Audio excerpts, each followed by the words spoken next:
Long ago, a person who possessed golden blood lived in the Vishan River. Their blood held the power to protect the lives of those in their land, which brought prosperity. Years passed, they had passed away and their bodies were buried in the Vishan River. Exactly. The Vishan River was flowing in front of the village of the Roymonde Empire. Due to the gold blood that was still running in the water, the Vishan River had alluvial gold. Among the Roymonde's foundational legends was the prideful empire of gold, Roymonde. The Roymonde Empire became the most powerful and successful kingdom in the region due to its massive source of pure gold. However, the first king, King Lespel, wasn't satisfied with the immeasurable wealth that he earned from millions of pure gold. He wanted to become untouchable and yield more power.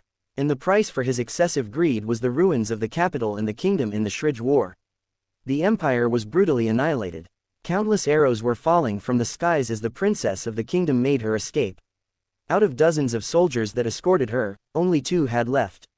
She wasn't unsure if she could make it out of the capital alive, yet she was determined to survive.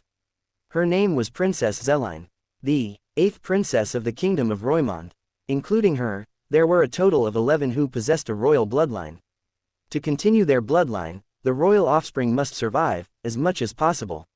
Even if more than half of them were captured and killed after running away in separate ways, just one of them is needed to carry on the kingdom. And it would be even better if one of her older siblings would survive, like Princess Linbesi, the first princess, or Princess Demiera, the second princess. Since they had succession training, they would be able to rebuild their kingdom. For them to do that, Princess Zelleine and her 3 younger brothers must be sacrificed. Massive arrows continued to chase them as Princess Zelleine was hoping that she could escape. Her soldier tried to warn her, but before he could have a chance, an arrow caught him and he fell from the horse. The princess screamed in fear, knowing that she had no soldiers left to protect her. Her hands on the rope were shaking as she could feel an arrow aimed towards her. Her whole body was slowly turning into ice cold while her horse ran as fast as it could. She knew at any minute it would be the end of her, yet she wanted to live no matter what. The arrow hit the butt of the royal horse, so deep that blood squirted from the wound, which caused the horse to move uncontrollably. Princess Zelleine's face turned pale as she fell to the ground. Her whole body was covered with dust while her mind kept telling her to get up. The pain that she felt while rolling on the ground was nothing as long as she wanted to live. As soon as she managed to sit on the ground, she was surprised by an arrow that landed in front of her eyes. She froze in terror as small tears started to form on the corner of her eyes. She needed to get up and run away. She couldn't just die helplessly after all she had been through, yet her body wasn't responding to her thoughts. She badly wanted to cry for help, but it seemed that words wouldn't come out. Her mind was begging for help until a soldier came and covered her face. And with that, she never saw the brightness of the sun rays again. A normal day had passed and it seemed to be a peaceful morning. All you could hear was the birds singing in a camping site while Princess Zelleine was still remembering how she was dragged somewhere. For her, it seemed the situation had gotten better. Little did she know, she was still covered with a fabric. Although she could breathe fresh air and witnessed how bright and warm it was outside, there were obviously metal bars in front of her. Her eyes widened, and her jaw almost dropped to the ground when she realized she was inside a prison. A prison that was outdoors was kind of strange. She would definitely be in hot water if it were far from Roymonde's borders. It would be difficult for her soldiers to find her. She quickly stood for whatever reason she had in her mind, yet in that instant, she lost her balance. Good thing she had recovered her balance and missed the moment when she would fall on the ground. Unfortunately, something was really off. Princess Zelleine was standing on a stick which caught her attention. She stared at it in disbelief, wondering if she was still half asleep. And there was another problem. Her eyes felt itchy, and she couldn't rub her eyes with her hand. That was because she just turned into a bird. Yes, she woke up from a deep sleep and suddenly found herself as a bird. Princess Zelleine freaked out in total disbelief. Lightning flashed around her as she incredulously screaming how she ended up becoming a bird after being the royal 8th princess of the Roymonde kingdom. Such things can't possibly happen.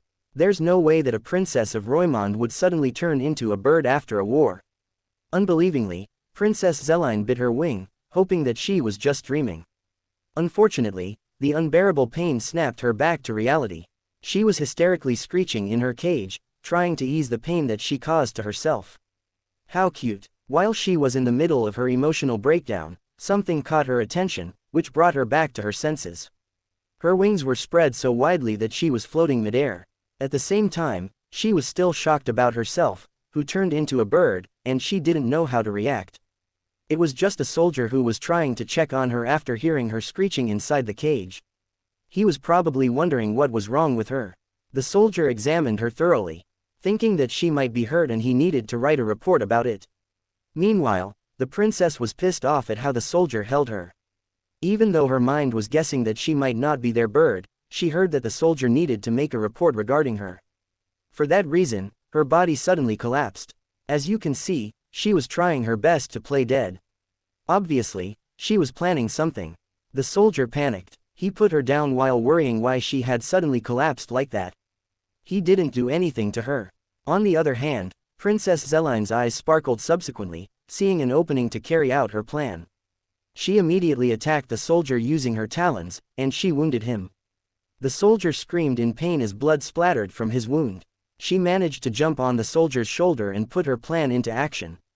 Yeah, her biggest plan was to escape. The soldier wasn't able to stop her by the time she flew. All he could do was shout in fear and watch her slowly disappear from his sight. The princess was overwhelmed while watching a full view of the forest from the sky. It felt so good when you were freely soaring in the rays of the sunshine. She finally made her great escape. She was so proud of what she did, and her happiness was immeasurable. Probably the happiest day of her life after the war. Recalling how she attacked the soldier made her smirk. She was more than satisfied seeing how the soldier cried out. She probably flew so far that she got tired. A branch caught her attention with a squirrel peacefully enjoying its nut. Until she unexpectedly showed up, which caused the squirrel to jump in astonishment. Due to that, the branch was unable to hold her, and it broke. And as expected, her face met the dust of the ground. The squirrel laughed at her, obviously enjoying the view. The view of a fallen falcon. As a princess of the Roymonde Empire, it was the most embarrassing moment that could ever happen to her, and being laughed at was the most humiliating time of her life. Princess Zelleine's death stare made the squirrel flinch in terror and turn it into a stone. Frightened, the squirrel instantly disappeared from her eyeshot. It made the princess believe that somehow she might be stronger than a squirrel. Speaking of which, she noticed something interesting about her. It was her sharp talons. It made her think that perhaps she had turned into a hunting bird. She immediately remembered the mirror she had in her pocket, except for the fact that she had turned into a bird. There was no way she was clothed. How disappointing. Well, at least there must be a puddle somewhere. Before she could have a second thought about that puddle, she saw something familiar from a tree across her. It was the flag of Roymonde and a person who was holding it. The person seemed to be a soldier and it looked like he was unconscious. As soon as she saw the injured person, she promptly thought about whether he was still alive. He was clearly in bad shape. She carefully flew onto the person's shoulder and examined him. She had a hunch that the person might be a messenger of their kingdom, considering that he was a soldier carrying their flag. Perhaps, he was returning to their allied camp with a secret letter. If she wanted to find out about the situation in the Roymonde and her body, she needed that certain letter. Without delay, she went inside the person's side pocket, where she expected that letter might be kept. Good thing, she found it right away when something stole her attention. The person's heart was rarely beating. Her mouth was hanging open by the time she realized it. Considering that he was badly injured, he would eventually die if the princess left him as it was. She couldn't just watch her soldiers fall in front of her. That was when determination hit her. She needed to save the person no matter what. After all, that person was carrying the flag of Roymonde. As she was soaring a bit farther, she was hesitant about whether there still be soldiers of Roymonde left in the castle, which had already been occupied. There was no way that the princess of the Roymonde Empire wouldn't recognize its own flag. Considering that she was the 8th princess of Roymonde Kingdom, excluding the fact that she had turned into a falcon. Finally, she found it. The Roymonde army still existed. It might be fewer, but at least there were still soldiers who were fighting for their kingdom. With hope, she rushed to a black-haired soldier passing by, believing that flying towards that soldier might immediately save their fallen ally. Unfortunately, a problem occurred as she was getting close to that soldier. She forgot how to stop and land. After all, it wasn't a day since she had turned into a falcon. The soldier noticed her and briskly turned to her direction. This soldier had a keen sense of observation that he had noticed her from a distance. Knowing that she was going to crash at the soldier, she shut her eyes and freak out. In her mind, she apologized in advance because she didn't mean to crash towards him. She simply didn't know how to stop.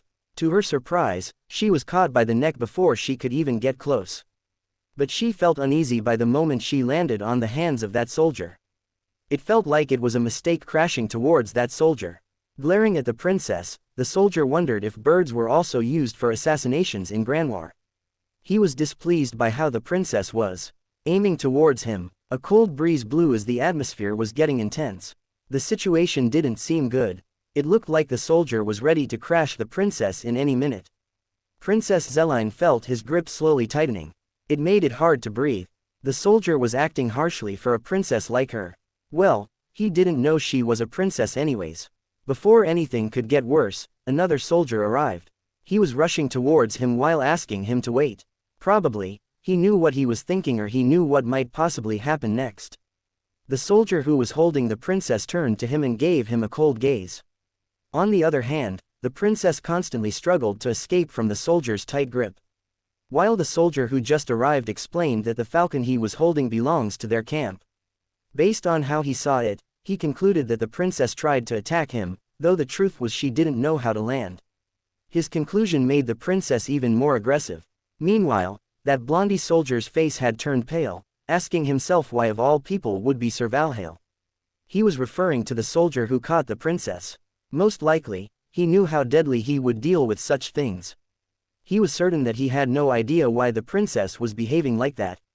Yet a couple of hours ago, there was a report regarding an escaped carrier falcon, and the soldier who was in charge of it was so upset.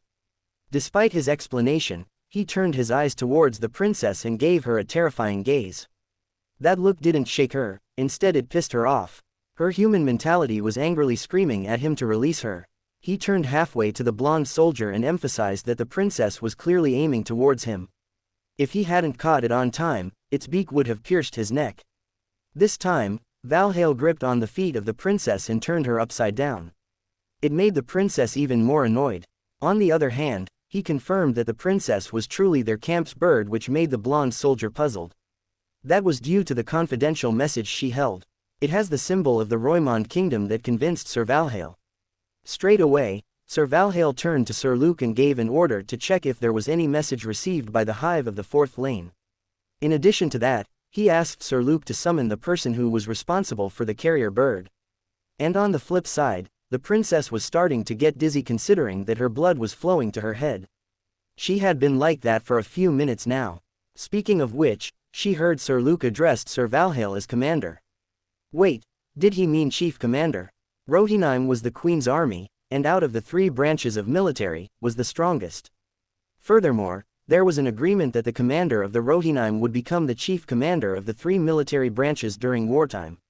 Therefore, the soldier that she was supposed to crash at and give her a deadly gaze was none other than Chief Commander Lumaire's Valhayle. She gasped in panic, realizing what kind of trouble she was in. So to save her from the brink of death, she poured out all of her best to play dead, before the chief commander could send him to the angels in the heavens. Now that he noticed it, Sir Valhayle was stunned, confused on why the princess suddenly stopped moving when a few minutes ago she was aggressive. It was suspicious indeed. Out of curiosity, he pulled her wings one by one to check if she would react. Though she was playing dead, she couldn't deny the fact that she was annoyed. Until the soldier who was in charge of carrier birds arrived and immediately asked what happened. Once more, the commander verified if the soldier was certain that princess was the bird that had escaped from their camp. The soldier was positive just by a single glance. The commander handed the princess to the soldier and told him to examine her thoroughly. Without a doubt, the soldier confirmed it. He further explained that she was screeching since morning and brought her out to take a closer look. Even though she was already in the hands of the soldier in charge, she still kept up her act. In her mind, she knew that it was the soldier she scratched. His eyebrows crossed as he buried his face on his palm.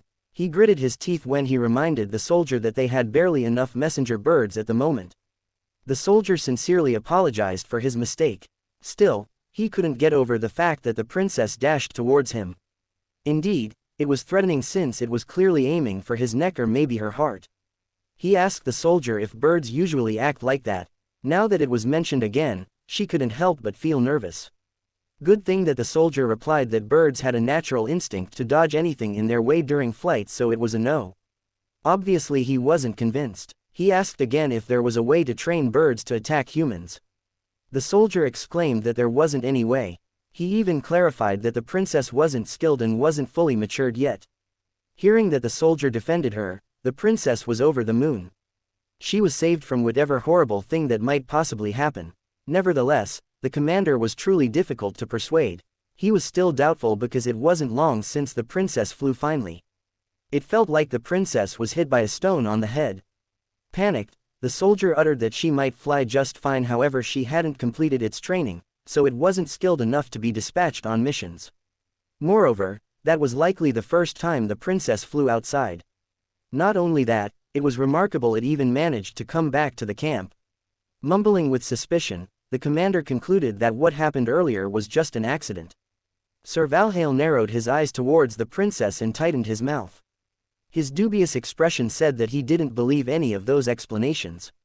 On the flip side, he dismissed the soldier, which made the princess drop her acting dead and sparkle with happiness. Regrettably, only the soldier was dismissed and Sir Valhayle ordered the soldier to leave the princess. Sir Valhayle explained that the princess brought the messenger soldier's confidential message and he needed to read it. The soldier protested that her condition didn't look good. He intended to bring her with him. With a cold look fixated on the soldier, he asked if she was dead. With no delay, the soldier shouted that the princess was not dead. Therefore, Sir Valhayle commanded to tie the princess in front of his quarters so she wouldn't run away. And that's what happened next. Even though annoyance was written all over her face, she tied outside the commander's quarters. To make her even more pissed, she was tied up like a wild animal. It was kind of funny to see a tiny falcon like her that was tied like that. Just the awkward silence was making her irritated. While she was still at it, she saw a soldier from afar walking towards the quarters of the commander. She recognized him right away as the soldier who saved her life from getting choked to death. Sir Luke also noticed her and he moved his eyes to her. The princess showed her cutest smile towards Sir Luke to show her gratitude. Apart from being confused as to why she was there, he was also dazed as to why the bird was acting like that. As Sir Luke entered the tent, he stated that they still hadn't heard anything from the hive. He caught the commander stamping his finger on the table. In addition to that, he believed that something must have happened considering that it should be time for it to arrive by now. The commander interjected to his statement. He replied that if they ran into the enemy, the message should be delivered by the hive. Instead, an escaped bird came to them, which added a layer of confusion. Additionally, an untrained bird like the princess wouldn't be able to distinguish between an ally or an enemy. In Sir Luke's opinion, the messenger soldier of the Fourth Order most likely sent the bird to deliver the information in his stead. If that was the case, the confidential message could be fabricated. The enemy had probably captured their messenger and tortured him to rewrite the classified information and forced him to manipulate it. Hearing his theory, Sir Luke wondered if the commander had already read the classified information. Indeed, the commander had already read the classified information and turned it into ashes. Regrettably, they didn't mention anything about the rescue call. If they were having trouble moving about, they would have included the rescue symbol with their coordinates. Out of confusion, the commander picked the remains of the message and mumbled. He was doubtful of how an untrained bird found its way to their camp with classified information. Not to mention, the messenger was nowhere to be found. Sir Luke was in the middle of his statement when he instantly jumped in surprise. An unexpected shriek interrupted his serious thoughts.